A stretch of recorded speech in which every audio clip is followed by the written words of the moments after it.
Hello दोस्तों, स्वागत है आप सभी का आपके अपनी चैनल बेसिक नॉलेज में। तो कैसे हैं आप लोग? आशा करता हूं सबसे मस्त हैं और पढ़ाई भी बहुत ही जबरदस्त तरह से कर रहे हैं। जी हाँ दोस्तों, आज है 9 अप्रैल यानी कि आज हिंदी का एग्जाम है। तो कुछ इंपॉर्टेंट क्वेश्चंस देख लेंगे दोस्तों। इससे पहले एक चीज है आप लोग का, ये देख लीजिए जो बताया नहीं गया था, अभिकारी शब्द। जी हाँ दोस्तों, इससे आप लोग का सवाल आ सकता है क्योंकि मॉडल पेपर में था। तो इसको एक बार देख लीजिए खाली क्या है अभिकारी शब्द, और इसका अगर क्वेश्चन आएगा तो कैसे लिखोगे। तो देखिए, अभिकारी शब्द किसे कहते हैं, उदाहरण सहित लिखे। शब्द में प्रयोग किए जाने वाले जिन शब्दों में कोई बदलाव नहीं होता। अविकारी मतलब अबदलाव, अविकारी मतलब याद अबदलाव मतलब जिसमें कोई बदलाव नहीं होता। ठीक है, तो वाक्य में ऐसे शब्द, वाक्य में प्रयोग किए जाने ऐसे शब्द जिन शब्दों में कोई बदलाव नहीं आता है, वो ये अविकारी शब्द कहलाता है। क्या लिख सकते हो कि ऐसे शब्द जिनमें कोई बदलाव नहीं आता है उसे अविकारी शब्द कह सकते कहते हैं। आप लिख सकते हो डायरेक्ट भी। ठीक है, तो क्या हो गया, वाक्य में प्रयोग किए जाने वाले जिन शब्दों में कोई बदलाव नहीं होता है, ऐसे शब्द जिनमें कोई बदलाव नहीं होता उसे अविकारी शब्द कहते हैं। जैसे अब, क्यों, कब, पर, मैं, बहुत, अधिक, कम, हाँ, राम धीरे बोलता है, वह तेज, और एग्जाम्पल हो गया ये सारा। ठीक है, तो ये अभिकारी शब्द कहलाते हैं। देखिए, और ये तो हो गया आप लोग, आ गया ये आप लोग इसमें 2 नंबर में था। अब देखिए इसमें और में क्या पूछा सकता है, और में ऐसे भी सवाल पूछा जा सकता है। क्या, निम्नलिखित वाक्यों में अभिकारी शब्द का चयन करिए। बहुत आसान है। हिरन तेज चलता है, इसमें अभिकारी शब्द चयन करने बोलेगा तो डायरेक्ट लिख दीजिएगा तेज अभिकारी शब्द है। राम परसों आएगा, तो इसमें पूछेगा तो क्या लिख दोगे, परसों जो है वो अभिकारी शब्द है। ठीक है, इसमें देखिए कभी तेज नहीं होने वाला है। जैसे हिरन तेज चलता है तो तेज ही रहेगा, वो कभी नहीं बदलेगा। चाहे बहुत सारे हिरन अगर आ जाएगा तो बहुत सारे हिरन तेज चलते हैं, ये हो सकता है, लेकिन तेज तो तेज ही रहेगा, वो नहीं बदलेगा। राम परसों आएगा, ठीक है, राम कल आएगा, राम मतलब इसमें अगर सब इन दोनों को चेंज करो तो बदल सकते हो, बट इसमें कोई बदलाव नहीं होगा, परसों परसों ही रहेगा। समझ गए? तो ऐसे शब्द वाक्य में प्रयोग किए जाने ऐसे शब्द जिनमें कोई बदलाव नहीं होता उसे अभिकारी शब्द कहते हैं। ठीक है, बस उसके अनुसार लिख दिए, अब, कब, ज्यों, तब, बहुत। ठीक है, और ऐसा भी सवाल पूछ सकता है कि आपको सेंटेंस दे देगा और बताने बोलेगा कि अभिकारी शब्द क्या है, तो बिल्कुल आराम से पहचान लोगे। जैसे हिरन तेज चलता है, तेज हो जाएगा, राम परसों आता है, परसों इसका उत्तर हो जाएगा। ठीक है, चलिए कुछ इंपॉर्टेंट क्वेश्चंस देख लेते हैं। और दोस्तों सब्जेक्टिव लगभग आप लोग बता दिए हैं। ऑब्जेक्टिव में कुछ चैप्टर का मैं आप लोग देखता हूँ, कुछ 1-2 वीडियो अपलोड कर देता हूँ एग्जाम से पहले लगभग तक। ठीक है, क्योंकि टाइम एक दिन बचा था लगभग, कल बहुत सारे वीडियो अपलोड किए। अगर आप लोगों ने उनको देखे तो निश्चित रूप से एग्जाम में बहुत ज़्यादा आप लोग को फायदा मिलेगा। देखिए क्या है सवाल कि मन्नू भंडारी के व्यक्तित्व का वर्णन करें। मन्नू भंडारी आज़ादी के बाद भारत की मुख्य लेखिकाओं में से एक थी। मन्नू भंडारी ने अपनी कहानी तथा उपन्यासों में समसामयिक समस्याओं को उठाने का प्रयास किया है। उन्होंने परंपराओं, रूढ़ियों के प्रति विद्रोह के स्वर को मुखरित किया। तो देखिए मन्नू भंडारी जी यहाँ पर कैसे थे कि आज़ादी के बाद भारत की मुख्य लेखिकाओं में से एक थे। ठीक है, वो स्वतंत्रता संग्राम में लगभग मतलब भाग, जैसे अपने जब स्कूल कॉलेज में थी तो उसके एक इशारे पर कॉलेज की सारी लड़कियां बाहर आ जाती थी, मतलब इस प्रकार का वो अपना लीड करती थी अपना जो टीम है उनको।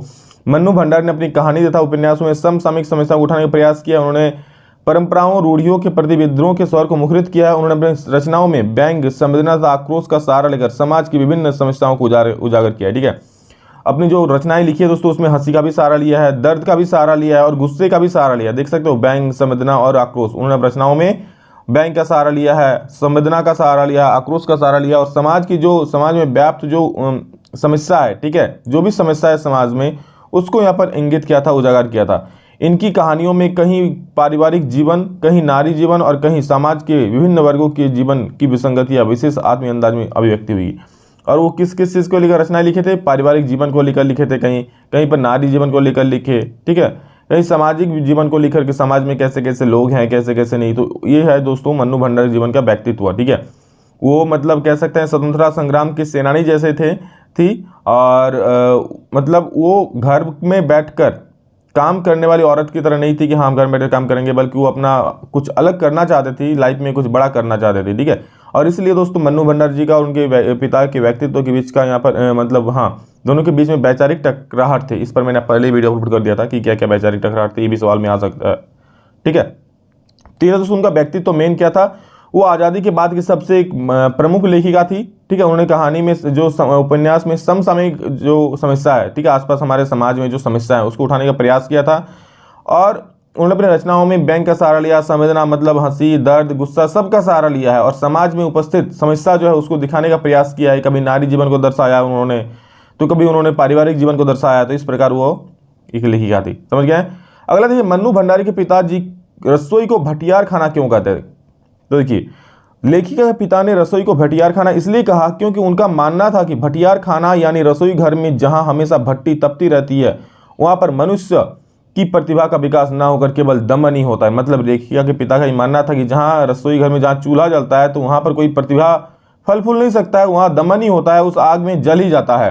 अर्थात व्यक्ति की क्षमता भट्टी में झोंक दी जाती है। मतलब देखिए अब जो कुछ करने की क्षमता होती है वो रसोई घर में भट्टी में जो चूल्हा है उसमें झोंक दी जाती है। वो रोटी खाना बनाती है, तो इसलिए उसको भटियार खाना कहते थे कि अगर कोई रसोई घर में लग गया तो फिर वो जीवन में कुछ नहीं कर सकता है, उसका सारा जो क्वालिटी है वही भट्टी में जल जाएगा, वह केवल खाना बनाने को खिलाने तक ही रह जाती है। मतलब कह रहा है कि जो भटियार खाना जाती है रसोई घर में जाती है वो सिर्फ खाना ही खिलाती है, खाना खिलाने और बनाने को लेकर ही रह जाती है और जीवन में और कुछ बड़ा नहीं कर पाती। इसका दूसरा अर्थ है कि भटियार रे का घर जहां असभ्य लोगों का जमघट होता है जो केवल शोरगुल करते रहते हैं, प्रतिभावान लड़कियों को रसोई के चक्कर में नहीं पड़ना चाहिए। देखिए क्या है कि पूरा जहाँ भटियार खाना मतलब क्या, भटियार खाना मतलब होता है जहाँ असभ्य लोग रहते हैं, ठीक है, जहाँ मतलब जिनको कोई फर्क नहीं पड़ता अपने लाइफ से, चलो चल रहा है।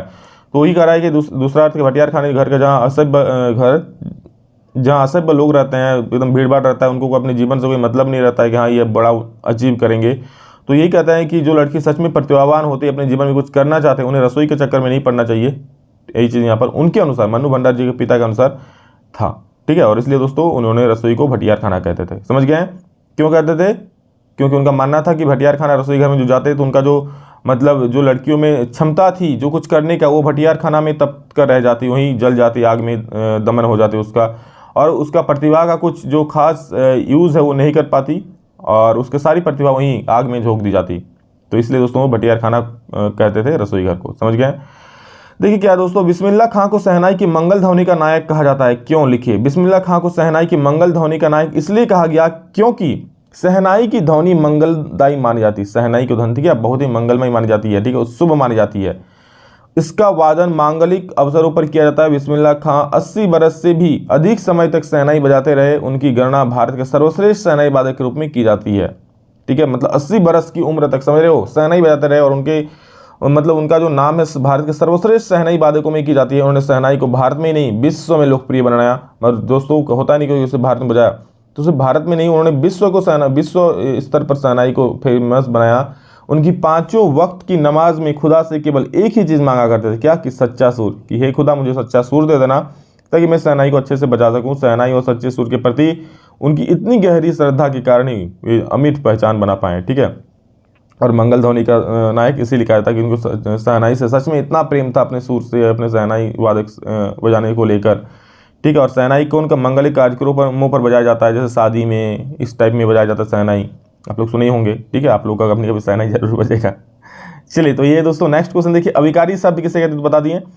और एक कन्यादान कविता में माँ को क्या क्या, माँ ने बेटी को क्या क्या सीख दी अपने शब्दों में लिखे। देखिए जब कन्यादान होता है तो माँ को क्या क्या चिंता रहती है, बहुत सारी चिंताएं रहती है। बेटी कैसे वहाँ जाएगी, कैसे रहेगी, ठीक है, कैसे सबका बात का ख्याल रख पाएगी, ध्यान रख पाएगी। तो माँ ने अपनी बेटी को विदा करते समय निम्नलिखित सीख दी, क्या क्या? कि माँ ने बेटी को उसकी सुंदरता पर गर्व न करने की सीख दी, ठीक है, कि अपने सुंदर चेहरे पर गर्व मत करना, ये बहुत गलत चीज़ है, अपनी सुंदरता पर गर्व न करना। नेक्स्ट क्या है? माँ ने बेटी को दुख पीड़ित होकर आत्महत्या न करने दी। देखिए शादी के बाद बहुत सारी क्या होता है कि अलग अलग चीज़ों पड़ती है, नई लाइफ आता है तो कुछ दुख आता है, तो वही कह रहे हैं कि जो दुख आएगा उसको लेकर आत्महत्या मत करना, बल्कि निडर खड़ी रहना और हर एक समस्या से लड़ना, ठीक है।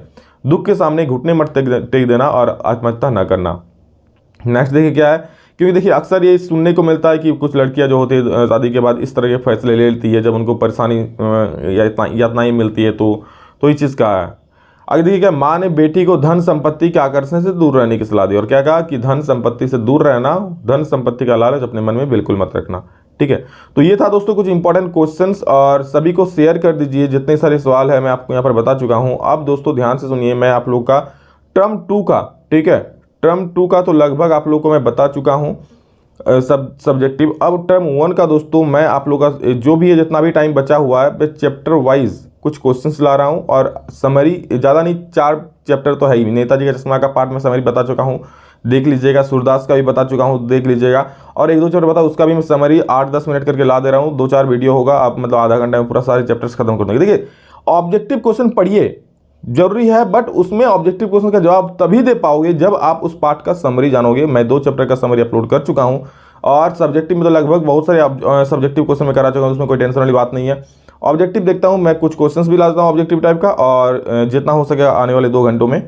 और हाँ, समरी को अगर होता है तो 1-2 चैप्टर का और मैं ला देता हूँ, ताकि उस चैप्टर से कोई भी सवाल पूछे तो आपसे बन जाए, मतलब वहाँ पर छोड़े नहीं, ये सबसे बड़ी बात। और जितना आप लोग तैयारी किए हो दोस्तों, उस पर कॉन्फिडेंट रहें, बिल्कुल एग्जाम आसान जाएगा, ज़्यादा टेंशन मत लीजिए। हिंदी में हार्ड किसी का एग्जाम नहीं जाता है, सभी का आसान जाता है।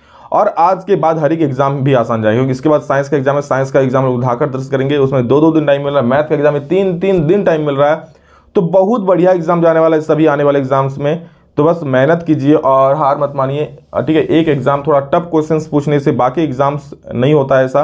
आपके अंदर जो जुनून है, जो क्षमता है, जिस कदर आप लोगों ने कल पढ़ा, ठीक है, वो सच में काबिल तारीफ है। कि एक दिन में कहता नहीं कि दुनिया बदल दी, वो एक दिन अपनी दुनिया बदल दिया। और जितने वीडियोस मैंने अपलोड किए, मतलब हजारों की संख्या में बच्चे यहाँ पर देखे हैं, और मुझे उससे पता चला कि हाँ, सच में कितने प्रतिभावान बच्चे हैं जो सच में पढ़ना चाहते हैं। भले एक दिन दोस्तों पहले हिंदी का कोई साल भर नहीं पड़ता है, 1-2 दिन पहले ही तैयारी किया जाता है, ठीक है। तो बस जितना पढ़े आप लोग, काफ़ी पढ़े हैं, और बस उसमें कॉन्फिडेंट रहें, आराम से आप लोग लिख लोगे एग्जाम में, ठीक है। चलिए, तो love you all, thank you all of you. अभी के लिए इतना ही, फिर मिलेंगे नेक्स्ट वीडियो में जल्दी, तब तक के लिए जय हिंद, वंदे मातरम।